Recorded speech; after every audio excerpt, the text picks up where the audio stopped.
इतने सालों तुमसे दूर रही, अब किसी की परवाह नहीं मुझे। नहर पर मैं तेरा इंतज़ार कर रही हूँ, आ जाओ, भागकर अपना नया घर बसाएंगे।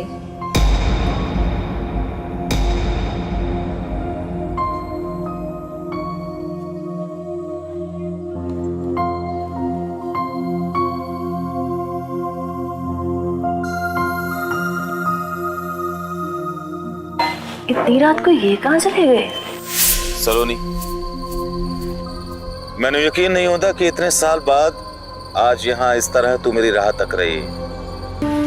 एक शादीशुदा आदमी आधी रात को अपने घर से निकलकर एक लड़की से मिलता है और अगले ही दिन उसकी लाश नहर में तैरती हुई मिलती है। नमस्कार, सावधान पंजाब फाइट बैक नाउ में मैं सौरभ राज जैन आपका स्वागत करता हूं। कहीं किसी ने इस नाजायज संबंध की वजह से यह हत्या तो नहीं की? जब इस घटना की परत दर परत खुलेगी तो सच जानकर चौंक जाएंगे आप।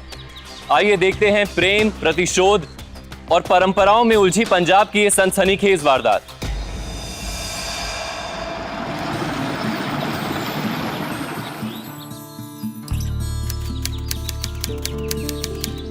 पापा, ये मशीन किस काम आती है? ओ पुत्र, हमारे खेतों में जो अनाज उगता है ना, वो हम इस मशीन में डालेंगे और वो अनाज साफ गेहूं के दानों में बाहर निकल जाएगा और जिसे साड़ी बिटिया खाएगी।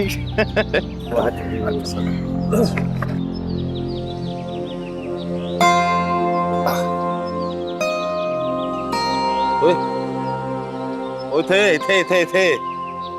ओ किधर गया सी तू? किथे गया सी? और साढ़े नाल ट्रैक्टर थ्रेशर खरीदने क्यों नहीं आया सी तू? वो पाजी वो मैं एक जरूरी काम से गया था। जरूरी काम ना? मैं भी तो सुनूं, कौन सा ऐसा जरूरी काम पड़ गया था तुझे?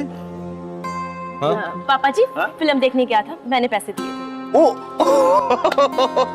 ओ वेखा पापा जी, ओ साड़ा पुत्र कितना चंगा काम करके आया सी ना, फिल्म देख कर आया फिल्म। ओ ये है तेरा जरूरी काम? ओफो, अब आप भी सुबह सुबह शुरू मत हो जाओ। जब बड़ा हो जाएगा समझदार बन जाएगा। अरे रौनक है तू।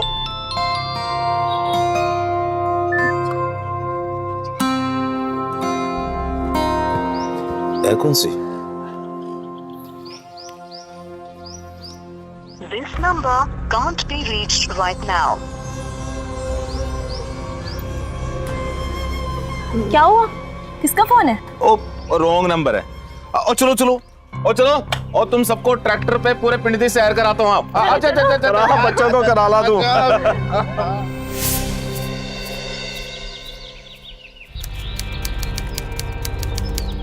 सोचो मजीदा जी, रख लो। अरे केस से आज तक किसी का भला हुआ है? जो अब होगा। और वैसे भी ना ये छोटी मोटी मोबाइल की दुकान चला के ना थक गया हूं मैं। कब से एक ऑयल मिल सोच रहा हूँ खोलने की। रौनक जी की जमीन मुझे भेज दो, मेरा भी भला हो जाएगा। पूरे 15 लाख रुपए हैं। ओए, ये पैसे रख तू अपने कॉल, समझा? और मैंने नहीं बेचनी को जमीन तुझे, समझा? मगर क्यों? तू एक नंबर का बेईमान आदमी है, समझा? क्या बेईमानी की है मैंने?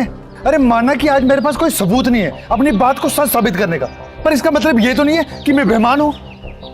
अरे चचेरा ही सही, भाई और रौनक का 1000 बार कह चुका हूं कि रौनक दी के शादी के वक्त चाचा जी के पास पैसे नहीं थे, तो उन्होंने मुझे अपनी जमीन बेच दी थी और उस जमीन बेचकर उन्होंने रौनक दी की शादी करवाई थी। मैंने सोचा एक बार शादी हो जाए, फिर चाचा भतीजा दोनों जाके रजिस्ट्री करवा लेंगे। अब इस बीच में चाचा जी चल बसे तो जमीन फंस गई। जमीन नहीं बेची थी पापा जी ने, और अगर बेची होती तो मुझे जरूर बताते। अरे इसमें मेरी गलती है कि उन्होंने आपको नहीं बताया। आज अगर मैंने जमीन लेनी चाहिए तो आप लोगों ने केस कर दिया। पिछले 5 साल से मुकदमा चल रहा है, थक गया हूं मैं। और वैसे भी मैंने सुना है कि आपने ट्रैक्टर और थ्रेशर लोन में लिया है, इससे आपका वो भी पूरा हो जाएगा। जो खोतिया, वो तू मेरे लोन की चिंता ना कर, समझा? मत कर चिंता। मैंने एक बार बोल दिया ना, अपनी जमीन तुझे नहीं बेचूंगा तो नहीं बेचूंगा। चल दफा यहाँ से। ठीक है, जाता हूँ, लेकिन सोच लो जीजा जी, आजकल लोग जबरन कब्जा भी कर लेते हैं। आप तो खेती में लगे रहते हैं और छोटा खेल कूद में। इस बीच में किसी ने जमीन पे कब्जा कर लिया ना तो इससे भी जाओगे। बट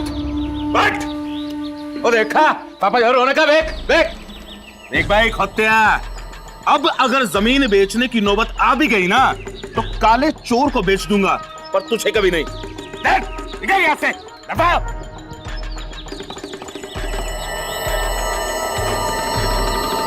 देखा?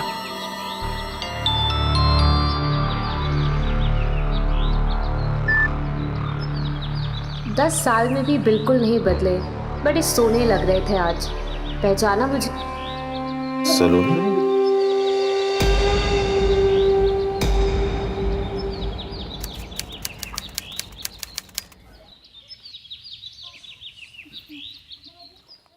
क्या हुआ? क्यों हंस रही है? अच्छा, आज फिर इस गधे ने बिना ब्रश किए खाना शुरू कर दिया। चुप ना लायक, दे इधर। पहले ब्रश करके आ, फिर खाना मिलेगा। नहीं जाता। नहीं जाना? नहीं जाता। रुक, अभी बता। उठ, पहले ब्रश कर कर आ। मैंने पराठा मैं नहीं करता ब्रश। नलायक। तेज पुत्र, मैंने तो बहुत डर लग रहा पुत्र। तू जमीन के कागजात गारंटी पर रख के और 20 लाख का लोन तो ले लिया, पर पुत्र 20 लाख की रकम बहुत बड़ी होती है। अरे कैसे चुकाएगा? वो तुझसे फिक्र ना करो पापा जी, ज्यादा मेहनत करूंगा तो 2 पैसे घर में आएंगे, चुका दूंगा लोन। पर पुत्र और तू अकेला ट्रैक्टर और थ्रेशर कैसे संभालेगा? ये है ना गधा खोतेदा पुत्र, अब इसके कंधों पे भी कुछ जिम्मेदारी देनी पड़ेगी घर की। क्यों भाई?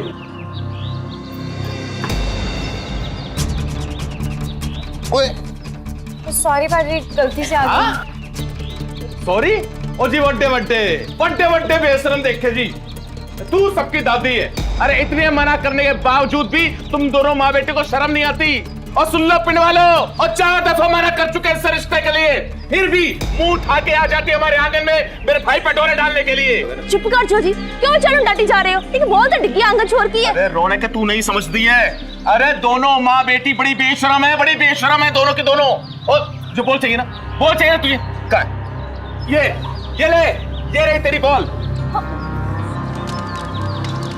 लो जी, वो हो गया तुम्हारी बोल दा तो हैप्पी बर्थडे है चाहिए?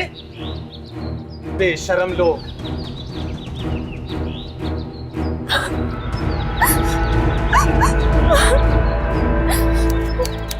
मेरी बॉल क्यों जलाई? और कितना भला बुरा बोला मुझे। पिछले 1 साल में 4 बार मेरी माँ तुम्हारे घर मेरा रिश्ता लेकर गई। पता नहीं तेजबाजी को मुझसे क्या दुश्मनी है, हर बार ही मना कर देती है। क्या मैं इतनी बुरी हूँ? अरे रोंदी क्यों है? तेज बाजी थोड़े गुस्से वाले हैं, गुस्से में कुछ भी बोल देते हैं। सुन मेरी बात सुन, तू तुझे जानते ही कितना, तू तो अभी भी यही सोचते कि तू भी अपने भाई की तरह बदमाश है। अरे तो मैं ही जानता हूँ कि तू कितनी सोनी है। ओ यार तू दिल क्यों दुखाती है? तेरा ब्याह मुझसे ही होगा, मैं कह रहा हूँ ना। मैं एक काम करता हूँ, मैं ना रौनक भाभी से बात करता हूँ, वो तेजबाजी को समझाएंगी। फिर देखियो जब वो तेरी सारी अच्छाइयाँ तेजबाजी को बताएंगे ना, तो यूं तेजबाजी मान जाएंगे। देखियो तू, रौनक भाभी बहुत अच्छी है, तेजबाजी उनकी कोई भी बात नहीं टाल सकते। वो क्यों, हम भी उनकी कोई भी बात नहीं टाल सकते। भाभी की तारीफ कर रहा तो थक नहीं रहा तू? और मैं इतनी देर से तेरे सामने बैठी हूँ, मेरी तो तारीफ की नहीं तूने। हाँ, तारीफ तो दूं, ठीक से देखा भी नहीं मैंने। ओए मेरी कटरीना कैफ, तब से तुझे ही तो घूरे जा रहा हूँ। अरे जोत, जोत, अरे जोत, जोत, क्या भाभी आप भी मेरा मजाक उड़ा रहे हो? भाभी आप तेजबाजी को समझाओ ना, वो मेरे और जोत के रिश्ते के खिलाफ क्यों है? भाभी मैं प्यार करता हूँ उससे और उसी से ब्याह करूंगा, बस कह देता हूँ। अच्छा अच्छा ठीक है, मैं करूंगी तेरी बीजी से बात, तेरे और जोत की शादी के बारे में। पक्का? हाँ हाँ पक्का। कमलाना हो बेटा। वैसे एक बात बोलूं, जोत में क्या बुराई है जो हर बार उसे कोसते रहते हो? सोनी कुड़ी है, और सबसे अच्छी बात तो ये है कि हमारा गट्टू से बहुत प्यार करता है। कर दो ना रिश्ते के लिए। हाँ ओ चुप करो, अच्छी लड़की नहीं है, बिगड़ी लड़की है वो। और उससे 1000 गुना अच्छी लड़की लेकर आएंगे अपने गट्टू के लिए। जोत, उसके खानदान में चोर बदमाश और बेशर्म लोग भरे पड़े हैं। अपने गट्टू को उस घर में ब्याह करा दूं मैं? पागल हो गई है क्या? हाँ हाँ, तुम्हें तो सब दिखता है पर अपने भाई की खुशी नजर नहीं आती। देख रौनक, गलत बात के लिए जिद ना किया कर, बस। चोट चोट चोट।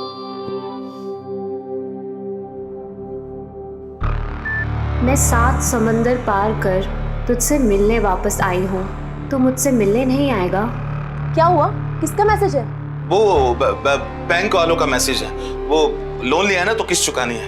अब आता हूं। तेज अपनी घर गृहस्थी से बेहद खुश था, लेकिन अचानक किस तरह पुरानी प्रेमिका के लगातार आ रहे मैसेजेस उसे परेशान कर रहे थे। एक तरफ उसे क्यूरियोसिटी थी कि उसकी पुरानी प्रेमिका उससे क्यों मिलना चाहती, वहीं दूसरी ओर वो चिंतित था कि अगर उसकी पत्नी रौनक को इसका पता चला तो उसके सुखी परिवार का क्या होगा।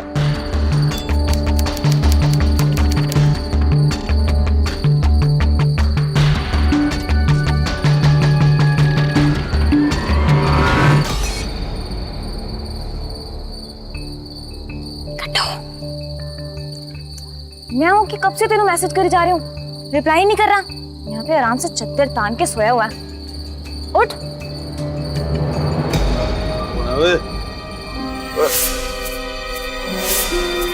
बाजी वो मैं जित्तू, तू हमारी छत पे क्या कर रही है?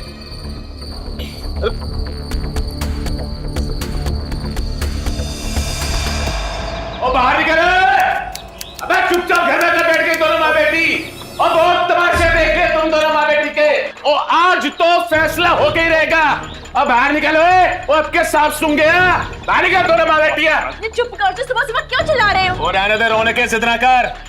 अब कोई बैठ के बात नहीं होगी, अब तो यही इस चौखट पर बात होगी और पूरा पिंड सुनेगा। अपनी बेटी को लेकर सरलिहाज सिखाई करे कुछ। लो क्या बात है? क्या बात है? की हो गया जो ऐसे चिल्लाए जा रहा है? हाँ, की हो गया? वो ये मुझसे नहीं, ये अपनी बेटी से पूछो, उससे पूछो ये कल आधी रात को छत पर क्या करने आई थी। की कह रहे हैं पुत्र? मेरी जोत ऐसी नहीं है। अच्छा, मुझ पे यकीन नहीं आता ना तो पूछो अपनी बेटी से, ये क्या करने गई थी आधी रात को छत पे?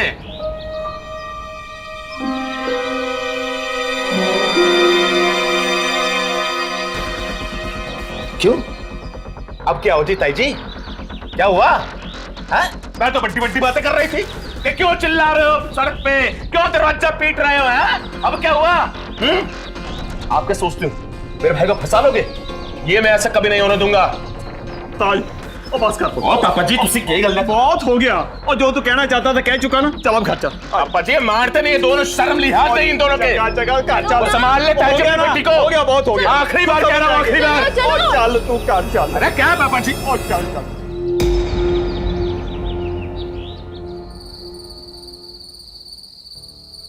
ओ जल्दी कर, जल्दी। ओ जल्दी कर यार, वो तू खड़ा क्यों है? जल्दी कर। ओ जल्दी हाथ बढ़ाओ, जल्दी करो। जीजे ने तो कोई रास्ता ही नहीं छोड़ा। अब बाउंड्री बना के ना लेटे तो बिठा दूंगा ऊपर, तब पता चलेगा कैसे कब्जा किया जाता है जमीन पे। जल्दी हाथ बढ़ाओ।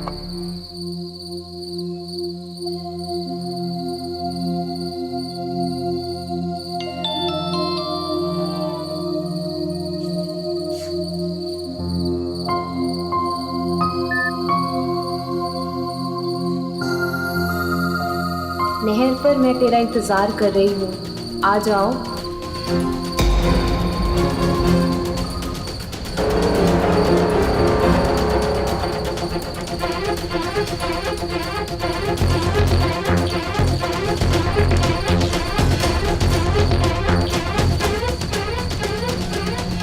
इतनी रात को ये कहां चले गए? सलोनी, मैंने यकीन नहीं होता कि इतने साल बाद आज यहां इस तरह तू मेरी राह तक रही है।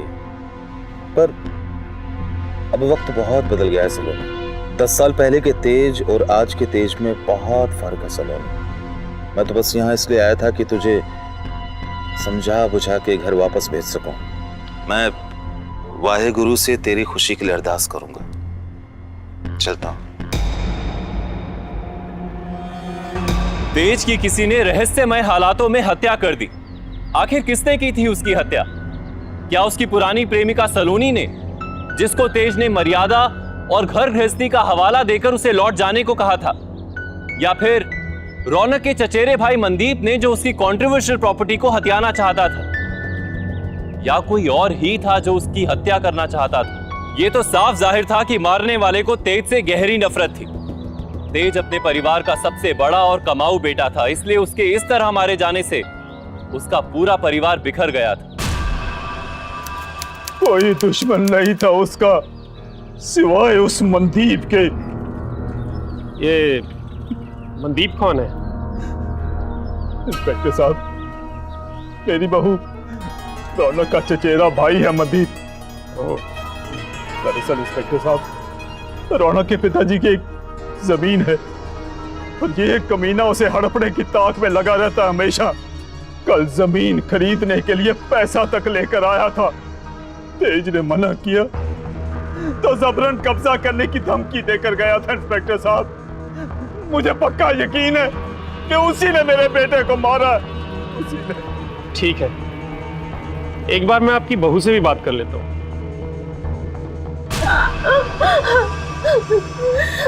हाँ, कल उनके फोन पे जाने की मैसेज आया। पहले मैं उनको रोकती और पूछती, वो चले गए थे। हाय रब्बा, मैंने उनको क्यों नहीं रोका? अगर मैं रोकती तो आज मेरे साथ होते। इंस्पेक्टर, मेरे दोस्त बता रहे थे कि कल रात भाभी की जमीन पर मनदीप ने दीवार खड़ी की थी। जरूर तेज पाजी को इसके बारे में पता लग गया होगा और वो वहां चले गए और उस मनदीप ने ही तेज पाजी को मारा है। उसी ने ही मारा है।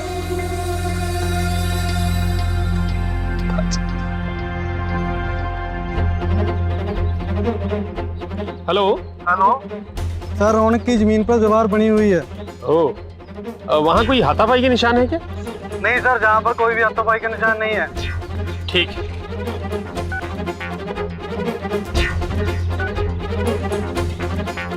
सर, जो मनदीप के घर टीम भेजी थी, खबर मिली है कि वो वहाँ नहीं है और उसका मोबाइल भी नहीं लग रहा। मुझे तो लगता है सर वो भाग गया है।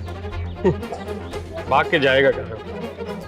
एक काम करो जी, उसका मोबाइल सर्विलेंस पे डालो और उसके बारे में जो भी खबर मिलती है सब निकालो, सब। जी सर। कितनी अजीब बात है ना, अगर वहां दीवार बनाने की खबर तेज को मिली होगी तो वो वहां गया होगा और वहां पे मनदीप के साथ उसकी हाथापाई भी हुई होगी, पर हवलदार के मुताबिक वहां कोई हाथापाई के निशान नहीं मिले और तेज की लाश वहां से 4 किलोमीटर दूर सूखी नहर के पास मिली है। अजीब तो सर मुझे बहुत लग रहा है, क्योंकि तेज की लाश के पास हमें कुछ नहीं मिला, यहाँ तक कि उसका मोबाइल भी गायब है। इस तेज के बारे में सब कुछ पता करो, सब कुछ। आइए, देखिए नहीं क्या हो गया। डॉक्टर साहब, इनके घर वाले की मौत हो गई है और सगने ने लगातार रोई जा रही थी और फिर अचानक बेहोश हो गई। प्लीज आप बाहर वेट कीजिए, मैं नहीं देखती।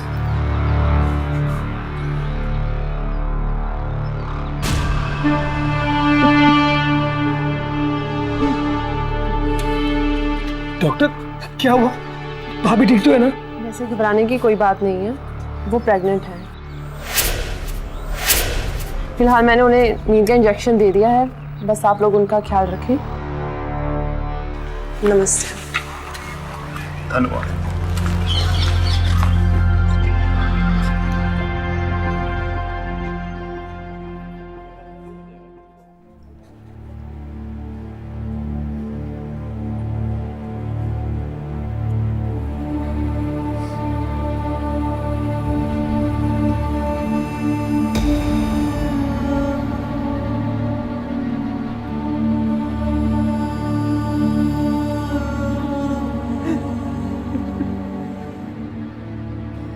खुशखबरी आई भी तो हादसों की चादर में लिपटी हुई। कुछ समझ में नहीं आ रहा गट्टू पुत्र। तेज बहुत समझदार था। उसने अपने बलबूते पे जमीन के कागज गिरवी रखकर 20 लाख का लोन लिया, ट्रैक्टर खरीदा, थ्रेशर खरीदा। पर पुत्र, लोन तो लोन ही है ना, वो तो हमें चुकाना पड़ेगा। अगर नहीं चुकता कर सके तो तेरे तो पता ही है बैंक वाले कैसे वसूलते हैं। मैं तो बूढ़ा हो गया, किसानी मेरे बस की नहीं। गट्टू पुत्र, कब तुम्हें अपने बड़े भाई की जगह लेनी है, उसकी तरह सारे घर का बोझा उठाना होगा तेरे को। तो समझ गया ना पुत्र? सर ये रहे मनदीप और तेजपाल की call location details. Sir Mandeep की मोबाइल की लास्ट लोकेशन लुधियाना की थी और मुझे लगता है कि इसने अपना मोबाइल और सिम वहीं पे तोड़ के फेंक दिया। सर तेजपाल के मोबाइल डिटेल से कुछ खास नहीं मिला सिवाय एक नंबर से, जिससे उसके मरने से 2 दिन पहले से ही मैसेज आ रहे थे। इसका नंबर है ये? सर ये कोई सलोनी कोर है और पास के गांव की रहने वाली थी। इस सलोनी को जरा थाने लेके आओ पूछताछ के लिए। सर ये तो नहीं हो सकता। क्यों? क्योंकि मैंने पता किया है कि सलोनी कौर तो 10 साल पहले ही अपने पति के साथ कनाडा में सेटल है और उसके परिवार का कोई यहाँ रहता भी नहीं। एक काम करो, कनेडियन एम्बेसी में बात करो, इस लड़की की पूरी इंफॉर्मेशन निकालो। Yes sir.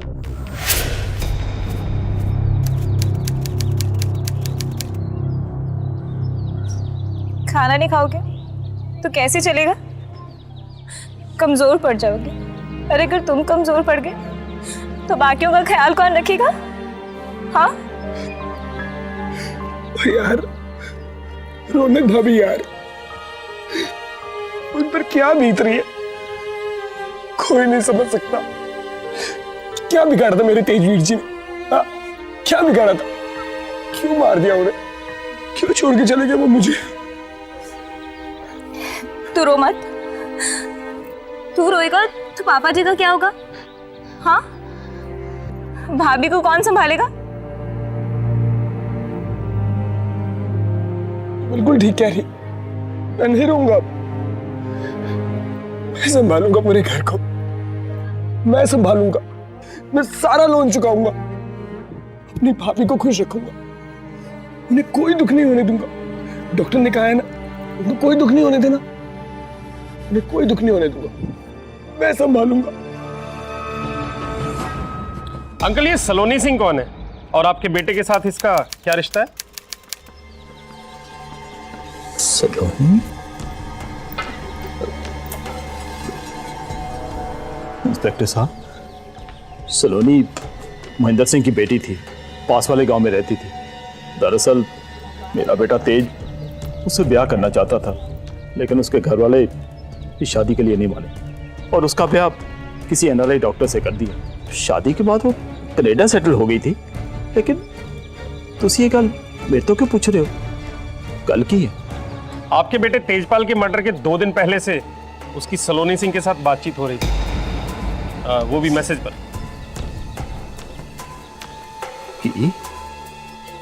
हाँ जी, इस बारे में मुझे आपकी बहू से भी पूछताछ करनी होगी। नहीं इंस्पेक्टर साहब, रब दे वास्ते मेरी बहू से ऐसी बातें मत पूछिए। वो मां बनने वाली है, पहले बहुत सदमे में है, अब और कुछ नहीं सह पाएगी। मैंने आपको सबको सच सच बता दिया, कोई जरूरत हो तो मैं हाजिर हूं। ठीक है।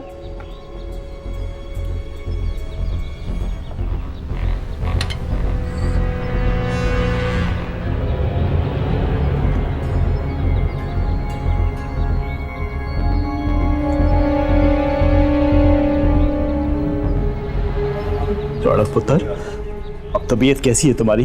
कुछ खाया तूने? मुझे ये बच्चा नहीं चाहिए पापा जी। की? क्या करेगा इस दुनिया में आके पापा जी, जिसका बाप नहीं? बिन बाप के बच्चे की मैं परवरिश कैसे करूंगी? परी की परवरिश अच्छी तरह से कर लो, उतना ही काफी है। मैं मरा नहीं हूं अभी जो तू ऐसे बात कर रही है। खबरदार जो तुम्हारा ऐसा बोला तो वाहिगुरु सब भली करेगा। तो तू क्यों हौसला खोती है? तो क्या करूं पापा जी, आप ही बताइए। मैंने सब सोच लिया पुत्र, कट्टू तुम पे चादर डाल देगा, इसी में घर की भलाई है। क्या कह रहे हो पापा जी आप? गट्टू को मैं अपने बेटे जैसा मानती हूँ। उसके लिए तो मैं सपने में भी ऐसा नहीं सोच सकती। आइंदा से ऐसे बात मत कीजिएगा पापा जी, हाथ जोड़ती हूँ, हाथ जोड़ती हूँ मैं आपके आगे। रौनक अपने होने वाले बच्चे को गिरा देना चाहती थी। उसे कहीं ना कहीं ये लगने लगा था कि विधवा का जीवन जीते हुए वो 2 बच्चों की परवरिश नहीं कर पाएगी। बड़े ही दुख की बात है कि हमारे समाज का ढांचा आज भी ऐसा है जहां महिलाओं के पति की मृत्यु के बाद समाज उन्हें सपोर्ट नहीं करता। हरियाणा और पंजाब में महिलाओं को स्थिति से बचाने के लिए चादर डालने की परंपरा थी और ये परंपरा आज भी कहीं ना कहीं एग्जिस्ट करती है। इसके अनुसार अगर बड़े भाई की अकस्मात मृत्यु हो जाए तो छोटा भाई अपनी भाभी पर चादर डाल देता है, यानी कि उससे शादी कर लेता है। हालांकि ये परंपरा अब लगभग खत्म हो चुकी है, लेकिन घर के हालात देखते हुए अमरीक ने अपने छोटे बेटे गट्टू से अपनी बड़ी बहू रौनक की शादी कराने का मन बना लिया। और उधर पुलिस सलोनी को ढूंढ रही थी। पुलिस को यह यकीन था कि सलोनी का तेज की मृत्यु से कोई ना कोई संबंध जरूर है। सर मैंने सलोनी कौर के बारे में एम्बेसी में पता किया है। वो ना कनाडा में है ना ही इंडिया में आई है। तो फिर कहाँ है सलोनी? सर सलोनी कौर की 2 साल पहले डेथ हो चुकी है। मैंने एम्बेसी में 2 बार कंफर्म किया है। तो फिर यहाँ इंडिया में सलोनी के फोन से कौन बातें कर रहा था तेज से? मैंने सर सलोनी की मोबाइल डिटेल निकलवाई है। ये नंबर 1 हफ्ते पहले ही एक्टिवेट हुआ है। ये प्री एक्टिवेटेड सिम है सर। मुझे लगता है सर किसी ने सलोनी कौर के फेक डॉक्यूमेंट से ये सिम निकलवाया है सर। तो फिर एक काम करो, उस दुकानदार को उठा के लाओ जिसने ये सिम बेचा था। अब वही हमें बताएगा कि सिम खरीदने वाला कौन है। सर ये तो नहीं हो सकता क्योंकि दुकानदार पहले से ही फरार है। पर ये है कौन? सर मनदीप, ये रौनक का चचेरा भाई और तेज का साला है सर। क्या हो गया पापा जी आपको? भाभी और मैं, ये बात आपके दिमाग में आई भी कैसे? माँ की तरह प्यार किया उन्होंने मुझे। वो मेरी आंखें नहीं फूटी, मैंने भी देखा है उसे तरह ख्याल रखते हुए। नहीं पापा जी, ये मुझसे नहीं होगा। तू अपने भाभी के इतने एहसानों का ये बदला चुकाएगा? तेज तो मर गया, क्या उसे दर की ठोकरें खाने देगा तू? ठोकरें क्यों खाएंगी वो? क्यों खाएंगी वो ठोकरें? पापा जी मैं हूं ना, मैं उनका ख्याल रखूंगा। मैं पूरे घर का ख्याल रखूंगा पापा जी। सारा लोन मैं चुकाऊंगा पापा जी। पर ये और होने वाले बच्चे को कोई तकलीफ नहीं होने दूंगा। पापा जी चाचा होकर भी मैं उनकी जिम्मेदारी निभा सकता हूँ। और मुझे पता है कि तू चाचा रहकर भी सब कुछ कर सकता है, पर कल जब उन बच्चों की चाची आएगी तो वो ये सब नहीं होने देगी। और यहाँ तो बड़ी बड़ी बातें कर रहा है ना, पर कल को जब तेरी अपनी औलाद होगी तो तू मुड़ के भी नहीं देखेगा भाभी की तरफ। गट्टू बिल्कुल ठीक है ना पापा जी, मैं भला ऐसे क्यों करूंगी? बल्कि भाभी तो मेरी बड़ी बहन जैसी है। चुप कर पुत्र, तू अपने घर जा। इन दुखों के समय में तूने हमारी बहुत मदद की है, उसके लिए शुक्रिया। पर तुम्हारा हमारे घर के मामले में बोलने का कोई हक नहीं है। जा घर जा।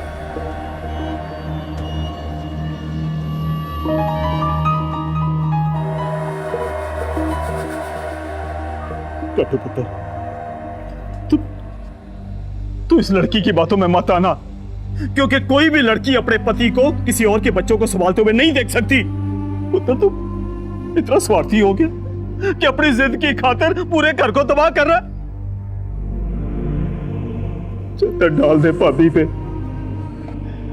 ब्याह कर ले उससे पुत्र, ब्याह कर ले।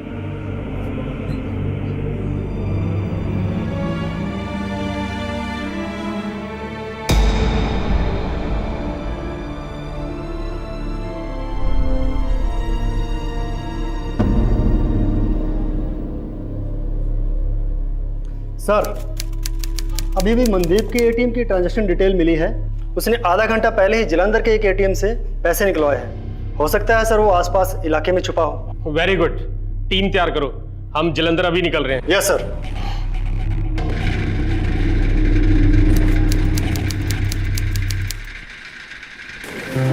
तूने चादर डालने के लिए हाँ क्यों की? अगर अपनी भाभी से ब्याह करना था तो मुझसे प्यार क्यों किया? तो मैं तुझसे बात कर रही हूँ। मैं तुझसे प्यार करता हूँ, पर तुझसे भी ज्यादा अपनी भाभी से प्यार करता हूँ मैं। और तेरे कारण मैं अपनी भाभी और उनके बच्चों से जिम्मेदारी से भाग नहीं सकता। तू बहुत सोनी है, तुझे बहुत मिल जाएंगे, भूल जा मुझे।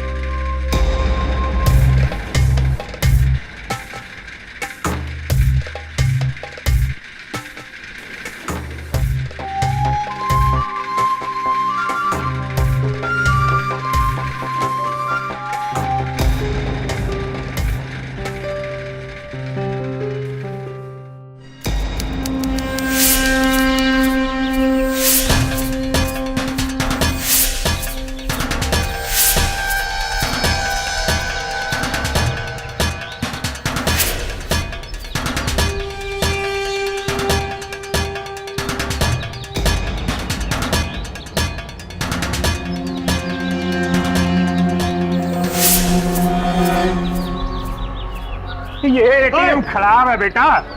हेलो, कौन है? तुझे बताता हूँ मैं।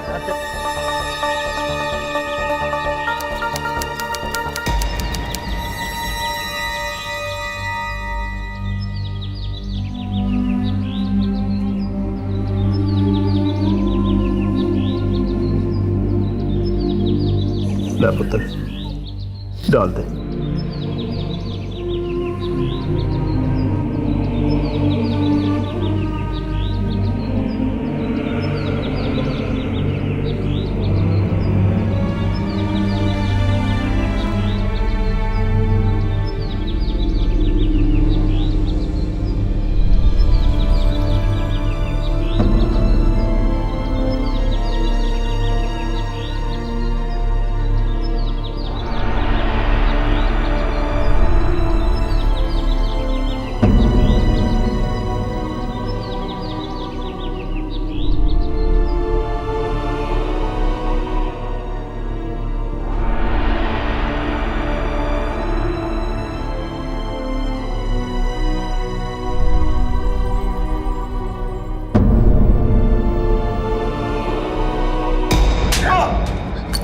नहीं बताता इसकी धुलाई कर दे रहा। स्टॉप, मत मारो साहब, मत मारो, मत मारो। मैं सच कह रहा हूँ, मैंने जीजा को नहीं मारा। मैंने तेज जीजा की जमीन में कब्जा करना चाहता और उनको मारा नहीं है मैंने। उस रात जब मुझे पता चला कि तेज जीजा का खून हो गया तो मैं डर के भाग गया था साहब, क्योंकि मैंने उनकी जमीन कब्जा करनी चाहिए थी और ये सोच के आप मुझ पे शक करोगे, मेरे को खूनी समझोगे। अबे कहानी मत सुना, तेरी सारी होशियारी पकड़ी गई है। तू मैसेज नहीं कर रहा था सलोनी सिंह के नाम से तेज को और उसे अकेले में बुलाकर मार डाला? ये आप क्या कह रहे हैं साहब? मुझे कुछ समझ नहीं आ रहा है। तबीयत से डंडे पड़ेंगे ना तो सब समझ में आ जाएगा। तूने सलोनी सिंह के फर्जी डॉक्यूमेंट पर सिम इशू नहीं कराया क्या? कौन सलोनी साहब? दिन भर में 20-25 सिम भेजता हूँ। ऐसे मुझे याद नहीं आएगा।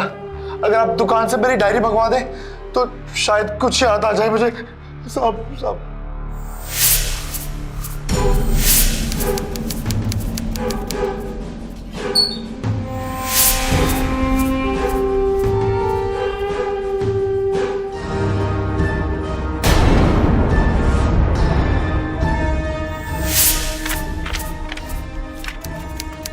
ये नंबर है ना, 342535? हाँ यही है। ये सिम मैंने किसको दी थी? याद है साहब, ये सिम तो मैंने तेज जीजा के छोटे भाई गट्टू को दी थी। क्या? हाँ साहब, गट्टू जीजा जी का छोटा भाई है, ये सोच के मैंने उसके पेपर वर्क चेक नहीं किया था। देख क्या रहे हो? जल्दी जीप निकालो। सुना है आज ही शादी की है इसने अपनी भाभी से। आज निकालता हूँ इसकी बारात। चलो। Yes sir.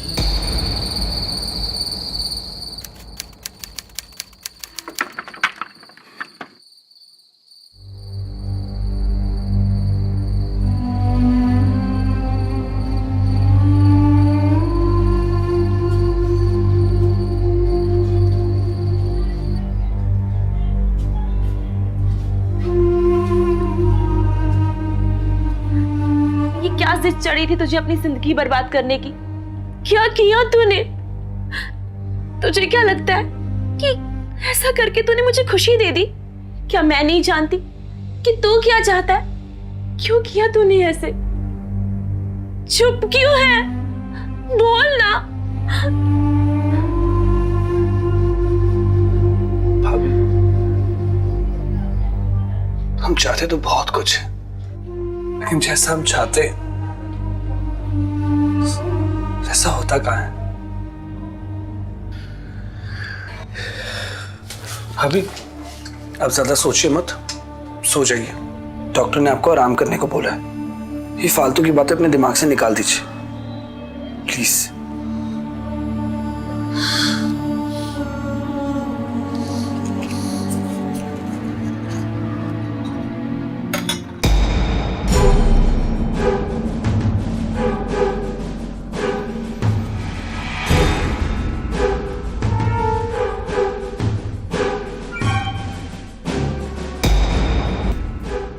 अब आप सो जाइए।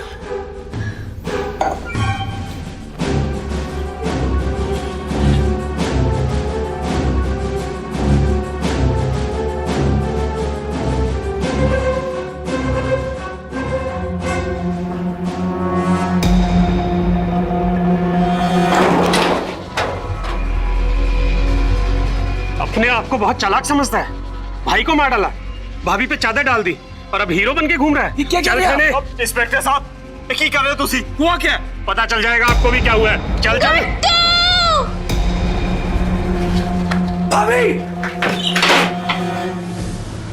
भाभी! पुतारी क्या हुआ? क्या हुआ? लगता है इसे जहर दिया गया है। अरे जल्दी से इसे हॉस्पिटल लेके जाओ। और तू चल थाने बेटा। इंस्पेक्टर साहब, आप ये क्या कह रहे हो? भला कट्टू ऐसा क्यों करेगा? अंकल जी, ये तो आपका बेटा ही बेहतर बताएगा। मैंने चल जा। मैंने कुछ पापा जी।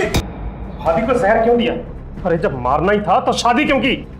आप लोग पागल हो गए क्या? मतलब मैं अपनी भाभी को क्यों मारूंगा? जिस नंबर से तेरे भाई को मैसेज आ रहे थे, वो सिम तूने मनदीप से नहीं खरीदा था। बोल। मनदीप से? पेशेंट की जान तो बच गई है, पर बच्चे का मिसकैरेज हो गया है। बहुत ठीक है कि मानो मिल सकता है। वो बिल्कुल ठीक है, बट अभी वो किसी से बात नहीं कर सकती। हाँ, आप में से कोई एक उनको जाकर देख सकता है। कुछ फॉर्मेलिटीज बाकी हैं, प्लीज आप मिल सकें।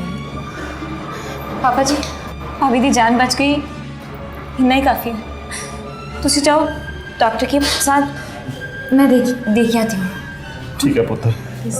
आगे।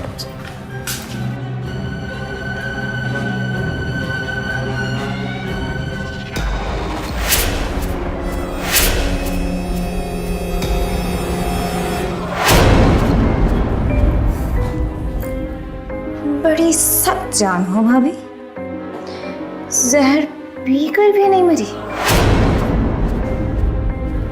जब तक तुम नहीं मरोगी तो मेरे सपने कैसे पूरे होंगे? जहर से नहीं मरी तो क्या, अब तुझे हाथों से मारना पड़ेगा। पता तूने तेजपाल को क्यों मारा और फिर उसकी पत्नी को क्यों मारना चाहती थी?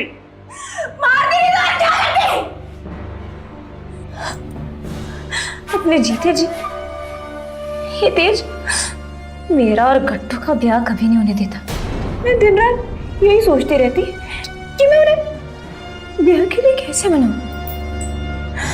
फिर मैंने सोचा कि उन्होंने भी तो अपने जवानी में प्यार किया था सलोनी से। मैंने सोचा कि अगर मैं उन्हें उनका प्यार याद दिलाऊं तो शायद मेरे प्यार के लिए उनके दिल में थोड़ी रहम आ जाए। मैं ही उन्हें सलोनी बनकर मैसेज करती थी, और जिस दिन उसने मेरी माँ को सरेआम जलील किया, मैंने उसे मारने का फैसला कर लिया और फिर उसे सलोनी के नाम से मिलने का मैसेज किया। मुझे यकीन था कि वो सलोनी को मिलने जरूर आएगा, और फिर इतना सब करने के बाद भी गट्टू मुझे नहीं मिला। भाभी का लाडला भाभी की गोद में जा बैठा। सुन, तेज बाजी सही कहते थे कि तू कुड़ी सही नहीं है। तूने मेरे वीर जी को मारा, मेरी भाभी को मारना चाहा, अरे उसकी कोख में पल रहे बच्चे को मारा तूने। जी तो चाहता कि मैं तुझे यही काट दूं, यही मार दूं तुझे मैं। शर्म आती है मुझे कि मैंने तुझसे कभी प्यार भी किया था, फिर तू मेरे प्यार के तो क्या, तू तो मेरी नफरत के भी काबिल नहीं है। ले जाओ इसे।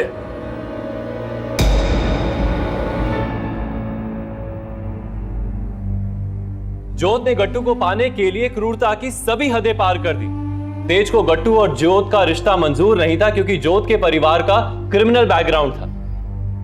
कई बार प्रेम विवाह के लिए परिवार वाले सहमति नहीं देते, लेकिन सहमति पाने के लिए उन्हें प्यार से समझाने बुझाने का रास्ता अगर जोत ने चुना होता तो शायद उसका सपना पूरा हो सकता था। लेकिन उसने अपराध का रास्ता चुना जो उसे सीधा जेल की कालकोठरी में रह गया।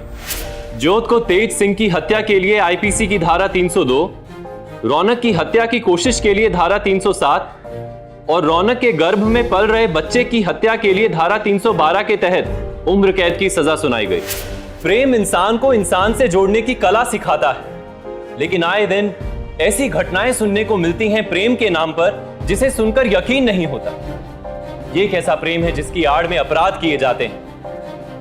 प्रेम तो आत्मा की सहज अभिव्यक्ति है, इसे जुनून या जिद कतई ना बनाएं और आसपास के ऐसे लोगों से सतर्क रहें जो प्रेम के नाम पर जबरदस्ती किसी को हासिल करना चाहते हैं या किसी को नुकसान पहुंचा सकते हैं। पंजाब के क्रिमिनल्स को कानून के हवाले करने के लिए हम सभी पंजाब वासियों को एकजुट होना होगा ताकि पंजाब एक क्राइम फ्री स्टेट बन सके। और यह सब हमें अभी करना होगा, क्योंकि अभी नहीं तो कभी नहीं। इसी के साथ मैं सौरभ राज जैन आप सबसे विदा लेता हूं। पंजाब में जुर्म को जवाब देती हुई एक और सच्ची घटना के साथ आपसे फिर से होगी मुलाकात। तब तक के लिए सावधान पंजाब, फाइट बैक नाउ।